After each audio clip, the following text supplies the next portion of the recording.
Baik, terima kasih. Pertama saya ingin mengucapkan selamat datang ya di tempat kami di Pondok Pesantren Ukhuwah Islamiyah yang terletak di kilometer 29 Kabupaten Sorong.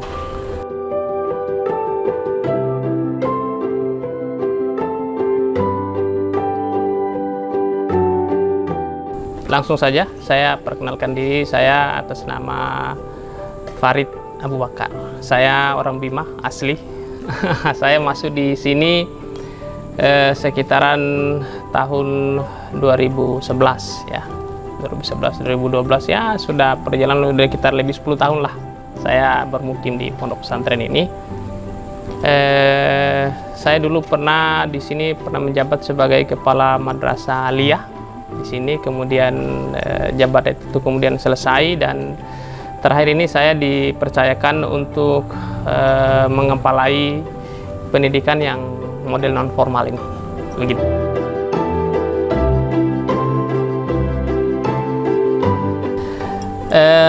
Pondok pesantren Ukhuwah Islamiyah ini tahun berdirinya sekitar 2013 ya, 2014 kalau nanti dicek lagi, kalau saya tidak salah ingat seperti itu anunya. Penamaan terakhir dari pondok pesantren Ukhuwah Islamiyah itu. Adapun pondok pesantrennya sendiri ini yang di sini ini memang sudah sekitar awal 90, udah lama lah begitu pondok pesantren ini. Pondok pesantren Ukhuwah Islamiyah ini dia mewadahi dua model pendidikan. Ada pendidikan yang formal, ada yang non formal begitu. Yang formal itu yang umum kita ketahui seperti madrasah ibtidaiyah, madrasah sanawiyah dan madrasah aliyah. Adapun yang non formal adalah model kurikulum pondok pesantren yang memang khusus memfokuskan diri untuk mempelajari hal-hal yang di bidang keagamaan, utamanya berkaitan dengan penghafal Quran dan hal-hal materi akidah, syariat dan lain-lain sebagainya begitu. Jadi fokusnya ke situ, meskipun juga ada materi-materi umum lainnya. Kira-kira begitulah anunya di sini ya. Kemudian mengapa Bapak memilih tempat ini sebagai tempat berdirinya pondok? Iya. Ini dulu ceritanya ya pendiri dulu ya. Saya juga kan orang yang di belakang yang baru ini, namanya silih berganti sebuah yayasan ya, kepengurusannya siapa aja nanti boleh datang, boleh bukan istilahnya ini kan bukan milik atas nama pribadi gitu, atas nama yayasan. Jadi kapanpun nanti itu kepengurusan dan amanah itu bisa silih berganti. Nah, kenapa kemudian memilih di tempat ini? Kebetulan ini memang dulu asal muasalnya ada pewakaf yang memberikan tanah ini untuk menyerahkan dengan niat beliau untuk dibuat pondok pesantren. Nah, dari sanalah asal muasalnya, sehingga jadilah kami ya bukan atas pilihan, tapi karena memang itulah yang tersedia, kira-kira begitu. Lanjut Pak, apa tujuan utama didirikan pondok pesantren? Tujuan utama didirikannya pondok pesantren tentu saja yang utama sebagaimana yang umum kita tahu ya, bahwa memang pondok pesantren itu dibangun atas dasar basis keinginan untuk membangun manusia yang beriman dan bertakwa kepada Yang Maha Kuasa. Itu poin utamanya begitu. Di samping itu juga memang karena kan Papua ini kan kita lihat kan masyarakatnya heterogen dan tidak menutup kemungkinan juga banyak juga di antara mereka yang muslim gitu. Nah, hadirnya pondok pesantren di sini dalam rangka untuk memberikan naungan kepada mereka-mereka yang mungkin bisa jadi tidak tercover oleh pendidikan yang mungkin terbatas segala sesuatunya. Pesantren ini menjadi sesuatu yang alternatif yang bisa diambil oleh masyarakat, paling tidak dalam rangka untuk meraih pendidikan gitu, paling tidak di pendidikan keagamaan. Itulah seperti. Jadi pesantren ini hadir dalam rangka untuk ya memberikan pendidikan yang mumpuni kepada masyarakat dengan basis itu tadi, dalam rangka untuk membangun manusia yang beriman dan bertakwa kepada Yang Maha Kuasa. Itu. Pak, nanti selanjutnya pertanyaan dari teman saya. Oh iya. Oke Pak, selanjutnya untuk dari manakah sumber dana pondok berasal? Iya, baik. Terima kasih. Itu menjadi pertanyaan yang memang cukup signifikan ya. Selalu kalau orang bicara pondok pesantren itu pasti pertanyaan pertama muaranya ke arah sana, membiayai dan memodalinya seperti apa gitu. Ya mungkin saya perlu cerita sedikit bahwa pondok pesantren ini kan awalnya memang pondok pesantren yang formal ya, yang Ibtidaiyah, Sanawiyah, Aliyah itu ada juga anunya, kurikulum formal pesantren juga kan ada juga itu di Kementerian Agama. Bukan cuman itu kan bagian pendidikannya, ada bagian kepesantrenan juga ada begitu. Nah, itu semua ada pembiayaannya secara formal, memang pemerintah menjamin itu. Nah, menjamin dalam arti bahwa layaknya sekolah-sekolah biasa kan begitu, pesantren kan ada dana bos apa segala macam gitu. Cuma kan kalau cerita dana bos kan ya namanya pesantren di Kabupaten Sorong ini pada akhir-akhir ini memang relatif namanya dana bos kan bergantung daripada jumlah murid. Nah, semakin banyak muridnya semakin banyak pula dana yang dapat. Tapi kalau relatif sedikit ya apa boleh buat, itu tidak bisa diandalkan gitu. Pertanyaan dari mana dananya didapat begitu. Dulu memang di sini juga sempat di pondok pesantren ini kami membangun ada namanya panti asuhan ya, panti sosial. Karena umumnya kan begitu di beberapa pondok pesantren dia merangkap sekaligus panti asuhan. Tapi belakangan secara formal kami juga menutup panti asuhan itu karena ya sederhana sebenarnya, karena beberapa masyarakat yang datang kemari yang kemudian punya keinginan untuk membantu, menolong, dan punya semangat untuk berbagi ya katakanlah seperti itu. Yang mereka tahu itu bahwa panti asuhan gitu. Sehingga image itu sering sering lebih menonjol dibandingkan dengan pondok pesantrennya gitu. Kami tidak kepengen bahwa padahal sebenarnya niat kami di sini pondok pesantren ingin kami tonjolkan, ingin kami perkenalkan, tapi belakangan masyarakat kok lebih mengenal panti asuhannya begitu. Padahal panti asuhannya kan sebenarnya terbatas dia punya ini kan begitu. Pondok pesantren itu lebih luas cakupannya begitu. Maka dari itu untuk menghilangkan image itu panti asuhannya itu secara formilnya kami tutup, walaupun secara fungsionalnya tidak tutup sama sekali. Orang-orang yang memang masyarakat yang ataupun katakanlah anak-anak itu yang memang butuh bantuan atau apa untuk diayomi, untuk dibantu pendidikannya dan lain sebagainya, tetap artinya fungsi panti asuhannya itu tidak kami hilangkan begitu. Hanya formilnya saja yang kami tutup begitu, supaya kesan bahwa di sini itu bukan hanya bukan panti asuhan, tapi di sini pondok pesantren sejatinya seperti itu yang kami perkenalkan. Singkatnya dananya dari mana itu? Terus terang saja pondok pesantren Ukhuwah Islamiyah ini adalah satu model pondok pesantren yang sebenarnya dari segi pendanaan tidak ada hal yang sifatnya baku. Dalam arti begini, maksud saya adalah bahwa setiap bulan itu ada donatur tetapnya yang ditetapkan sekian yang di store. Ya memang sejauh ini memang tidak ada gitu.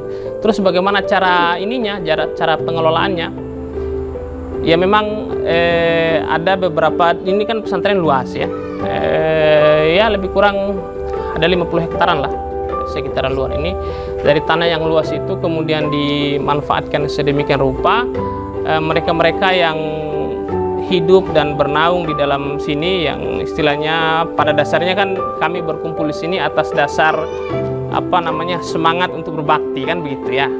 Jadi bukan dalam rangka untuk komersil gitu, dalam rangka untuk mencari sesuatu yang lebih dari sisi duniawi, tidak gitu. Jadi dari awal mereka-mereka yang mau hidup dan tinggal di sini ini sejak awal dikasih tahu bahwa kita kesini hidup di sini dalam rangka untuk berbakti dan berbuat sesuatu gitu. Katakanlah kalau bahasa sederhananya, bahasa agamanya, untuk beramal soleh kita di sini gitu. Tidak dalam rangka untuk mencari apa-apa gitu. Karena semangat itu sehingga kami sama sekali tidak mematok dan berharap apa-apa orang-orang dalam sini. Yang penting pondok pesantren bisa hidup dan berjalan sedemikian rupa, tidak mandek, tidak ada masalah dalam arti pengelolaannya dari sisi keuangan dan lain sebagainya. Maka berjalanlah itu. Dari mana dapatnya dana itu begitu? Itu tadi tidak ada donaturnya.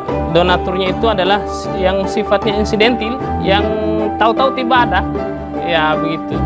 Kok bisa begitu Ustaz? Artinya kan ada satu waktu nanti mungkin akan donatur itu kan namanya tidak teratur gitu, akan ada. Tapi begitulah uniknya begitu, bahwa kami di sini betul-betul menaruh keyakinan, kepercayaan bahwa yang namanya rezeki segala sesuatu itu sudah diatur begitu ya. Tinggal kita memilih jalannya saja gitu. Ada jalannya orang memilih bahwa mesti ada kepastian, tapi kami tidak, bahwa kepastian itu dari Allah begitu. Ya tetap saja kami punya keyakinan di luar sana itu bahwa ada orang-orang yang istilahnya punya dorongan, punya semangat yang kuat untuk berbagi dan beramal soleh, ingin berbuat segala sesuatu, tapi dia hanya punya harta, barangkali tidak punya tenaga dan pikiran. Nah, mereka menyalurkannya di sini, kira-kira seperti itu anunya itu. Nah, jadi apa namanya, tanah yang luas tadi dikelola, ada yang bertani apa segala macam, dari hasil pertanian itu sekian persen nanti kami akan salurkan ke biaya dapurnya anak-anak atau biaya operasionalnya pondok pesantren ini. Termasuk saya sendiri juga sudah lama berkecimpung di sini ini, saya ya dan teman-teman lain sejujurnya sama sekali tidak berharap bahwa hidup dari untuk digaji begitu. Nah, saya sudah berprinsip, saya tidak ada gaji tidak ada masalah itu. Yang penting saya bisa berbuat sesuatu, menghasilkan, bahkan perlu dari hasil itu bisa kita membantu pondok pesantren itu. Jadi intinya kesederhanaan dan kesahajaan lah.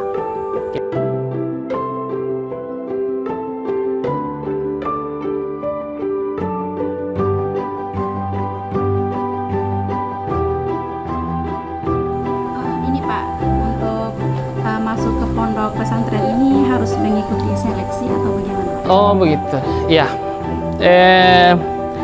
Sebenarnya seleksi tidak terlalu dikedepankan begitu. Walaupun sebenarnya ada sesi wawancara apa dan lain sebagainya, mesti ketemu dulu. Tapi bagi kami bahwa pendidikan itu hak semua orang begitu. Kita tidak bisa membatasi begitu. Meskipun dia datang dengan segenap keterbatasannya, mungkin tidak punya kemampuan ini. Bahkan terus terang saja, kebanyakan kan ya apa mau dikata, masyarakat umum kan pada umumnya yang terjadi adalah nanti anaknya nakal baru dibawa ke sini. Yang pintar-pintar itu udah tahu lari kemana gitu. Jadi walhasil ya kebanyakan begitu, istilahnya hal yang tergambar di kepala masyarakat itu seperti itu pada umumnya begitu. Nah, ya kami bismillah saja, terima saja. Intinya tidak ada pembatasan gitu. Nah, tidak ada pembatasan bahwa prasyaratnya seperti ini. Yang penting mau saja begitu. Mau saja belajar, ya silakan datang ke sini. Hanya saja mungkin dua pendidikan formal tadi saya perlu jelaskan sedikit, yang formal dengan yang non formal itu kenapa sejarah berdirinya. Yang formal itu ya sudahlah umum kita tahu semua. Kemudian suatu waktu saya beberapa kali menerima kunjungan dari para donatur, juga mungkin termasuk dari para wali murid begitu. Suatu waktu mereka kemudian istilahnya menyampaikan curhatan hatinya. Beliau kemudian datang kemari, mereka itu datang dengan membawa anaknya. Dia bilang begini, Ustadz, ini anak saya ini saya niat untuk mau sekolahkan di sini, tolong dibina dia, dididik dia dengan baik, terutama masalah keagamaannya. Saya tidak kepengen dia istilahnya agamanya kosong, atau mungkin istilah dia bernasib sama dengan saya. Kemudian saya bertanya, loh emang ada apa? Saya bilang, iya Pak, Ustadz, saya ini sebenarnya sudah tinggi, katakanlah saya sudah menempuh sekolah sampai sarjana, sampai berapa tingkat begitu. Tapi toh pada akhirnya kenyataan yang saya hadapi bahwa apa yang saya kemudian habiskan waktu, tenaga, pikiran dan segala macamnya itu, pada akhirnya saya harus terjun ke dunia yang dimana itu tidak sinkron dengan apa yang saya alami sekarang ini. Dalam arti bahwa dia mencari nafkah, mencari apa segala macam, mesti berjibaku dengan hal-hal yang sebenarnya tidak ada hubungannya dengan sekolah dia itu. Jadi dalam hati kecil, sederhananya dia seolah-olah ingin menggambarkan bahwa kok sekolah saya begini, kok saya pekerjaan begini begitu. Sementara satu sisi yang lain yang dia sadari bahwa dia punya ilmu agama, pengetahuannya tentang agamanya itu sangat kurang sekali, sangat minim sekali. Nah itu juga berefek. Di hari tua nanti baru dia sadari bahwa itu ternyata adalah satu kerugian besar buat dia. Maka satu ambil kesimpulan buat dia bahwa sudahlah, kalau begitu ini Ustaz, saya punya anak ini, saya tidak mau bernasib sama dengan saya. Dalam arti bahwa ya sudahlah gitu, biar dia belajar agama, tahu agama dengan mumpuni, jadi orang yang baik, jadi orang soleh gitu. Soal nanti dia pendidikan tinggi segala macam itu urusan lain lah gitu, gampang saya atur di belakang itu. Saya yang penting bagi saya sekarang ini, saya tidak ingin anak saya ini seperti saya, sudah waktu tenaga habis semua, tapi pada akhirnya waduh agama saya kurang gitu. Saya tidak kepingin anak saya jadi seperti itu. Biarlah dia tahu agama situ, urusan dunianya nanti urusan Allah, bukan ke rezeki itu Allah yang ngatur gitu. Dan lagi pula memang ya atas dasar inspirasi itulah sehingga menjadi kepikiran buat kami di sini untuk membangun model pendidikan yang alternatif itu, sehingga menjadi pilihan bagi orang tua. Istilahnya ya apa ya, mereka sejak awal kan bisa melakukan planning kan, perencanaan gitu. Karena beda istilahnya kayak kasus dia tadi itu, kalau dia sudah sekolah tinggi apa segala macam, ternyata di penghujung daripada kehidupan dia itu dia dapati satu kenyataan bahwa yang tidak sinkron dengan pendidikan dia. Dia mungkin agak gugup untuk mengadaptasikan dirinya dengan kondisi atau kenyataan yang ada itu. Kan lain halnya kalau memang sejak awal dia rencanakan kehidupan dia sejak kecil itu, sudah memang saya niat ini sejak awal, saya tidak kepengen duduk di pekerjaan ini, mau cari pekerjaan, mau jadi ini, tidak gitu. Sejak awal dia startnya itu menjadi orang yang sederhana begitu. Yang penting agamanya bagus begitu. Soal dunianya nanti gampang, itu nanti disesuaikan di belakang. Karena ada satu kenyataan, ini satu contoh kasus saja. Di kampung saya itu ada, dia termasuk orang yang kaya di situ. Dia punya klinik, apotik begitu. Orangnya biasa-biasa aja, bahkan dia tamat SD saja. Dia jujur dia tamat SD, dibilang saya ini Ustaz tamat SD gitu, tapi saya punya usaha, punya apotik, punya klinik. Di tempat klinik saya itu ada dokter-dokter yang bekerja, saya gaji dia. Itulah. Jadi apa artinya, bahwa ya memang urusan dunia itu seperti itulah modelnya gitu. Kita tidak tahu perjalanan seseorang seperti apa gitu. Gitu. Tapi tidak berarti ini cuma, memang kasus yang seperti ini nih tidak banyak ya. Tapi ada begitu, bahwa di masyarakat yang menyadari bahwa seperti ini harus sejak awal di planning begitu, itu tidak banyak yang seperti itu. Umumnya memang kita memang tetap mendukung bahwa bagaimanapun juga masa depan itu harus ditempuh dengan pendidikan yang bagus begitu. Ya, tapi ya pola pikir manusia itu macam-macam gitu, bahwa ada yang model seperti itu tidak bisa kita tolak kan gitu. Nah, makanya kita berikan alternatif buat dia supaya sejak awal dia bisa membangun perencanaannya itu paling tidak buat anak cucu dia, bahwa seperti ini modelnya nanti. Karena kamu sekolah tinggi, udah banyak detailmu, kamu mau terjun ke pasar itu kan malu-malu gitu, mau bekerja ini malu-malu. Tapi sejak awal kamu start bahwa saya mau jadi yang seperti ini saja, tidak kepengen berangan-angan yang maju. Kalau seperti itu kan dia startnya dialog kan bagus begitu. Dia sudah memang pasang kuda-kuda bagus begitu, sehingga nanti ketika apapun situasi kenyataan lingkungan yang dihadapi sudah siap begitu. Nah, itulah bedanya seperti itu. Ya, ada lagi? Pertanyaan selanjutnya, jika pendanaan pondok tidak diambil dari santri, lantas bagaimana kebutuhan pangan santri? Oh ya, itu juga saya lupa ya. Ini pondok pesantren Ukhuwah Islamiyah ini adalah pondok pesantren yang memang sejak awal pendiriannya komitmen kami untuk tidak memungut biaya kepada santri. Sampai hari ini kami masih pertahankan komitmen itu, bahwa bagi kami ya pendidikan itu adalah hak semua orang, hak asasi manusia begitu. Dia tidak boleh dibatasi oleh karena keterbatasan dia terhadap hal-hal yang bersifat materi, keuangan dan lain sebagainya begitu. Pokoknya asal dia mau belajar, boleh di sini tempatnya. Terus membiayainya bagaimana begitu?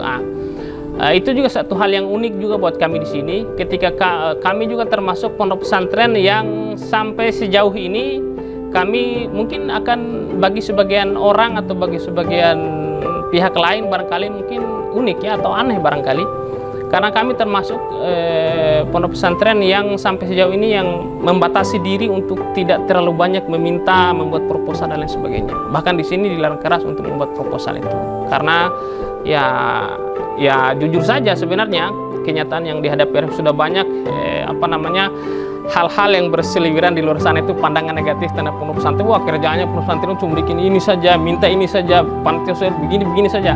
Tidak ingin kami seperti itu. Kami ingin menjaga marwah itu, bahwa di sini adalah tempat orang baik begitu, orang-orang untuk membangun kesadaran untuk berpendidikan. Terus ketika kami memberitahu kepada orang tua bahwa atau siapapun donatur begitu, satu pemahaman yang hendak kami tekankan kepada mereka itu, bahwa ketika mereka datang kemari kemudian membawa bantuannya, yang ingin kami kesankan adalah sebenarnya bantuan ini faktanya memang realnya memang, walaupun kenyataannya memang kami di sini yang butuh. Tapi cobalah Bapak ke sini ini dengan membawa asumsi bahwa sebenarnya bantuan ini sebenarnya buat Bapak yang butuh untuk membawa bantuan ini, dalam arti bahwa nilai amal solehnya kan mereka begitu. Jadi kami ingin mengesankan bahwa para donatur itu mereka butuh pondok pesantren untuk menyalurkan amal solehnya begitu. Jadi istilahnya mereka harus berbuat baik, memang seperti itu, beramal soleh dan lain sebagainya, begitu. Jadi ya itu tadi kesimpulannya, kami termasuk orang yang istilahnya sampai sejauh ini masih menahan diri untuk tidak ini begitu. Seperti itu, jadi terbatas untuk ininya. Tapi ya alhamdulillah, walaupun begitu realitasnya bahwa sepanjang perjalanan pondok pesantren ini nyaris kami mendapati sangat minim ya, kami mendapati situasi di mana kita di sini kekurangan ya logistik apa segala macam, walaupun dengan standar tertentu ya. Jangan dibayangkan bahwa hal yang yang segala sesuatunya wah gitu, tidak gitu. Bagi kami standar kecukupan yang ada di sini, yang penting anak-anak itu bisa makan, tidak kekurangan hal-hal yang bersifat kebutuhan pokok, bagi kami sudah cukup gitu.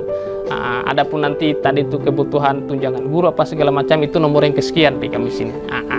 Sehingga kalau standarnya seperti itu, alhamdulillah sampai sejauh ini belum pernah kami dapati anak-anak itu tidak makan. Selalu saja ada makan. Ya alhamdulillah. Itulah. Itu juga mungkin istilahnya berkaitan dengan tema keikhlasan itu ya, bahwa memang ya segala sesuatunya itu harus diikhlaskan, diniatkan karena Allah gitu. Sebab ya itu tadi, karena surah Al-Ikhlas itu kalau kita baca surah Al-Ikhlas itu memang istilahnya apa yang disorot oleh surah Al-Ikhlas itu betul-betul di situ bercerita tentang Allah dan sifatnya Allah begitu, bagaimana gitu. Artinya apa?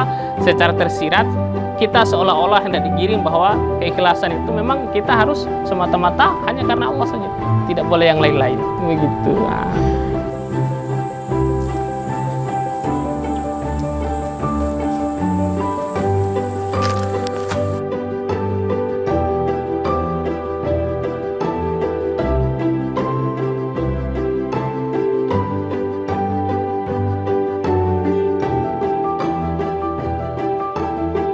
Daya kita pondok pesantren di belakang-belakang itu sudah ada yang bersih, itu kebun-kebun pisang apa, lahan-lahan ini.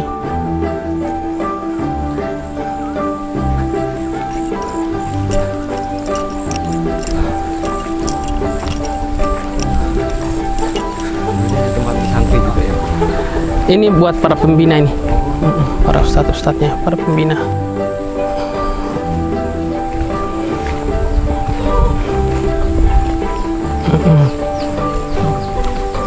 Kalau mau ke kebun ya di belakang sini, ini sudah mulai masuk areal kebun, mau syuting. Ini sebenarnya areal kebun semua, cuman tanamannya baru selesai diambil ya terlihat menjadi tanah kosong begitu. Ini areal kebun semua, ini bisa dimanfaatkan. Tadinya banyak tanaman sini, cuma sudah selesai dipanen, dibiarkan rumput dulu, nanti dikelola lagi, diolah lagi. Nah, ini agak becek-becek sedikit nih kalau ke belakang. Iya.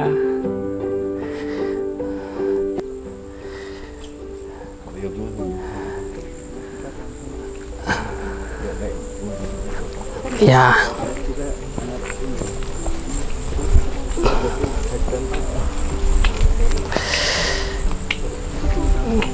Ya.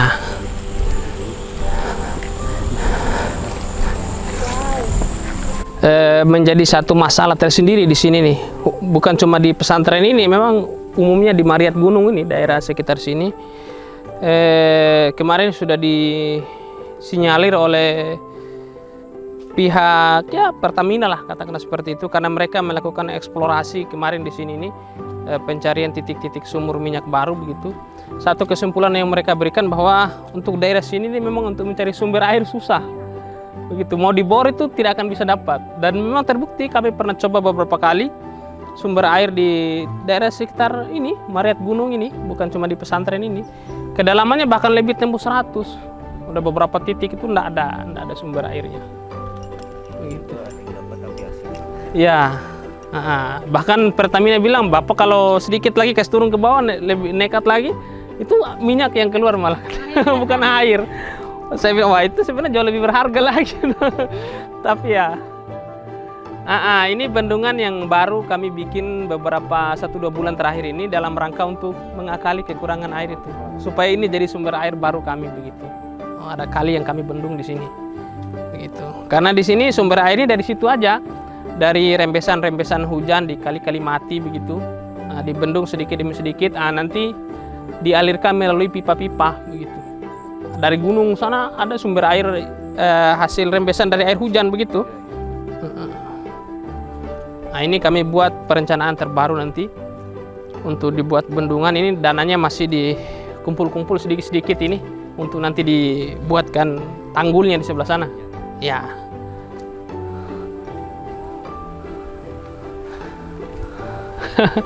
Malah ada angan-angan kami nanti ini kalau jadi dan memadai ya bisa nanti untuk wisata pemancingan atau apa begitu kepada orang-orang yang ingin punya niat mancing apa bisa kami undang dengan ya kami sediakan fasilitas apalah gitu yang mumpuni untuk supaya nyaman begitu.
Terus bagaimana cara menanamkan sifat ikhlas itu, Pak? Iya. Menanamkan sifat ikhlas itu ya memang ikhlas itu tidak semua orang mampu ya. Karena ikhlas itu adalah sesuatu yang harus dijaga sebenarnya. Ada seorang alim ulama yang membedakan makna, ada suatu waktu yang bertanya, apa itu beda tulus dengan ikhlas? Itu tulus dan ikhlas itu sepintas selalu dua kata yang sama sebenarnya. Tapi secara ini ada yang coba untuk membuat pemaknaan yang lebih spesifik lagi. Sederhananya bahwa orang ketika berbicara berbagi apa segala macam menjaga ini, ketika dia istilahnya saat ketika dia menyerahkan bantuannya itu kelihatannya itu begitu tulus dia. Begitu tulus. Orang berkata bahwa orang itu ikhlas memberikannya itu. Sebenarnya kata ikhlas belum cocok untuk dilekatkan pada situasi ketika orang itu menyerahkan. Mungkin tulus itu adalah sifat sesaat yang ketika saat dia menyerahkan itu. Tapi nanti ketika perjalanan waktunya, itulah yang harus dijaga. Itulah yang berkaitan dengan keikhlasan itu. Bahwa kemudian suatu waktu mungkin ketika umpama si A memberikan bantuan kepada si B begitu. Saat menyerahkan dia mungkin kelihatannya tulus atau mungkin orang menyebut sederhana ikhlas begitu. Tapi sebenarnya tulus mungkin cocok, tapi ikhlas belum tentu begitu. Mungkin saat itu dia ikhlas gitu, tapi pada perjalanan waktunya bisa jadi karena suatu hal barangkali ada konflik atau apa, dia coba ungkit-ungkit kebaikan yang pernah dia lakukan itu. Pada titik itu orang itu dia sudah mengganggu keikhlasannya. Jadi ikhlas itu adalah sesuatu yang harus dijaga sampai kapanpun kita hidup ini begitu. Jadi ikhlas itu memang tidak gampang. Cara menanamkan ikhlas itu ya apa ya? Satu bahwa mesti harus segala sesuatunya karena Allah Subhanahu Wa Taala. dan itu tidak cukup pada rentan waktu saat itu gitu. Ikhlas itu adalah sesuatu yang harus dijaga sampai kapanpun begitu. Nah, lain dengan tulus tadi itu. Ya itu ya. Baik Pak, ini masuk di pertanyaan terakhir. Jadi apa harapan Bapak ke depannya untuk pondok pesantren ini?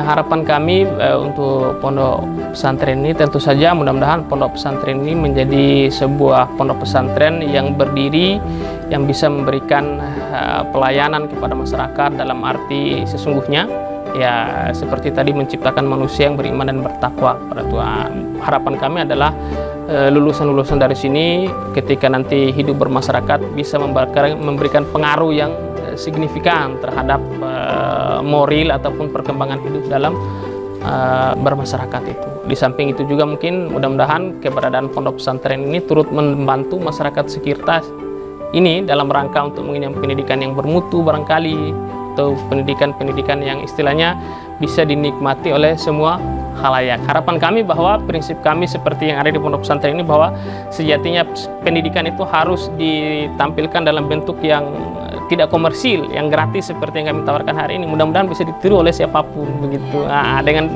tentu saja yang penuh dengan segenap kesederhanaannya gitu. Tapi ke depan ini insya Allah mungkin zaman kan akan semakin maju dan semakin canggih begitu. Sudah banyak sebenarnya pondok-pondok pesantren yang mengutamakan tidak mengedepankan basis komersil seperti yang ada di beberapa tempat gitu. Nah, ya begitulah harapan kami. Terima kasih atas jawabannya. Iya, iya. Jawabannya dan sekian dari kami Pak. Ya, wassalamualaikum warahmatullahi wabarakatuh. Waalaikumsalam warahmatullahi wabarakatuh. Ya, kami juga berucap terima kasih atas kunjungannya. Ya, beginilah kesederhanaan yang kami di sini. Mudah-mudahan ini bukan kali pertama ya. Nah, ada lain waktu lagi kita bisa berbagi. Baik, itu aja. Terima kasih.